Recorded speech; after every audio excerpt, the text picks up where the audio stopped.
श्री शिवाय नमस्तुभ्यम। दोस्तों, पूज्य गुरु जी कहते हैं कि हर एक अमावस्या में सबसे श्रेष्ठ अमावस्या सोमवती अमावस्या ही होती है। ये बात हम नहीं बल्कि हमारा शास्त्र कह रहा है। यहाँ तक कि शनिश्चरी अमावस्या से भी ऊपर इस सोमवती अमावस्या को रखा गया है। पूज्य गुरु जी कहते हैं कि साल में सिर्फ 2 या 3 बार ही आपको ऐसे मौके मिलते हैं जब सोमवती अमावस्या का अवसर आपको प्राप्त हो। इसलिए अगर आप अपने जीवन में माँ लक्ष्मी की कृपा प्राप्त करना चाहते हैं, आपने बहुत सारे प्रयास कर लिए हैं लेकिन कहीं से भी धन प्राप्त नहीं हो रहा है, एक एक रुपए को भी खर्च करने से पहले आपको सोचना पड़ रहा है, या फिर आपके जीवन में बहुत क्लेश है, परिवार में आए दिन लड़ाई झगड़ा होता रहता है, तो आप इस सोमवती अमावस्या के दिन इस बेहद खास उपाय को जरूर करिएगा। आप देखेंगे कि देवादिदेव महादेव की कृपा से आपके सारे कष्टों का अंत हो जाएगा और आपके जीवन में आनंद होने लगेगा।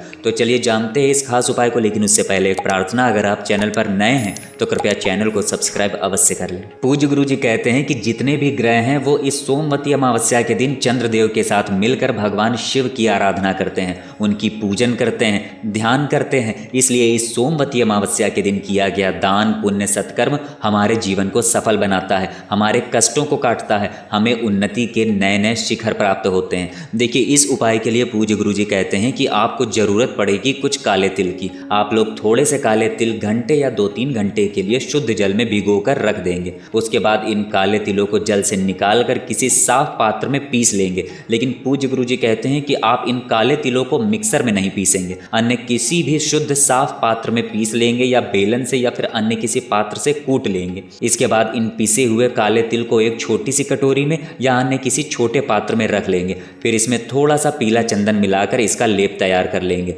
इसके बाद आपको एक कलश यानी एक लोटा लेना है। लोटा आप तांबे का नहीं लेंगे, आप स्टील का या अन्य किसी धातु का लोटा ले सकते हैं, बस तांबे का लोटा नहीं लेंगे। इस लोटे में आपको थोड़ा सा कच्चा दूध और जल मिला लेना है। कच्चा दूध अगर हो सके तो गाय का ही मिलाइएगा, और अगर नहीं मिल पाता है तो फिर आप किसी का भी मिला सकते हैं। इसके बाद आपको 5 बेलपत्र ले लेनी है, लेकिन ध्यान रखिएगा कि बेलपत्र कटी फटी नहीं होनी चाहिए, खंडित नहीं होनी चाहिए, क्योंकि महादेव में कोई भी सामग्री खंडित नहीं समर्पित की जाती है। देखिए, बहुत ही ध्यान से समझिएगा। पूज्य गुरु जी कहते हैं कि 5-6 महीने में सिर्फ एक बार ही आपको ऐसा मौका मिलता है, और ये सोमवती अमावस्या के दिन आपके कष्टों को काटने का बहुत अच्छा दिन है। तो अब 1 लोटा जल, 5 बेलपत्र और काले तिल का लेप लेकर आपको पहुंच जाना है शिवालय। अब आपको शिवालय में सबसे पहले ये काले तिल का लेप जो आपने पीले चंदन में बनाया है, इसका शिवलिंग में लेपन कर देंगे, यानी शिवलिंग में इसका लेप लगा देंगे। पूज्य गुरु जी कहते हैं कि सिर्फ शिवलिंग में ही नहीं बल्कि जो संपूर्ण शिव परिवार होता है उन सभी स्थानों पर आपको इसका लेपन थोड़ा थोड़ा सा लगा देना है। अगर आपको शिव परिवार के विषय में जानकारी नहीं है तो सामने स्क्रीन पर आपको पूरा शिव परिवार दिखाया जा रहा है कि कहाँ पर श्री गणेश जी का स्थान है, कहाँ पर श्री कार्तिकेय जी का स्थान है, कहाँ पर माता अशोक सुंदरी का स्थान है और कहाँ पर माता पार्वती का हस्तकमल। इन सभी स्थानों पर थोड़ा थोड़ा लेप आप लगा देंगे। ये सब करते समय आप लगातार शिव महापुराण के मूल मंत्र श्री शिवाय नमस्तुभ्यम या षडाक्षर मंत्र ओम नमः शिवाय का जाप करते रहेंगे। लेपन करने के बाद शिवलिंग में अपनी 3 उंगलियां फेर दीजिए। सामने आप देख पा रहे होंगे ये 3 उंगलियां आपको शिवलिंग में फेर कर इसका त्रिपुंड लगाइए और अपनी मनोकामना बोलते हुए जो आप 5 बेलपत्र ले गए हैं उनको शिवलिंग के ऊपर समर्पित कर दीजिए। लेकिन ध्यान रखिएगा, बेलपत्र की डंडी का हिस्सा जलाधारी की तरफ नहीं रहेगा, उसके विपरीत रहेगा। सामने आप देख पा रहे होंगे जैसे शिवलिंग के ऊपर बेलपत्र समर्पित की गई है, ठीक वैसे ही आपको भी शिवलिंग के ऊपर बेलपत्र समर्पित करना है। इसके बाद जो आप 1 लोटा जल दूध मिला हुआ ले गए हैं वो इसी शिवलिंग के ऊपर धीरे धीरे समर्पित कर देंगे। पूज्य गुरु जी कहते हैं कि ये उपाय करने के बाद आप देखेंगे कि आपका जो भी पैसा अगर कहीं डूब गया है,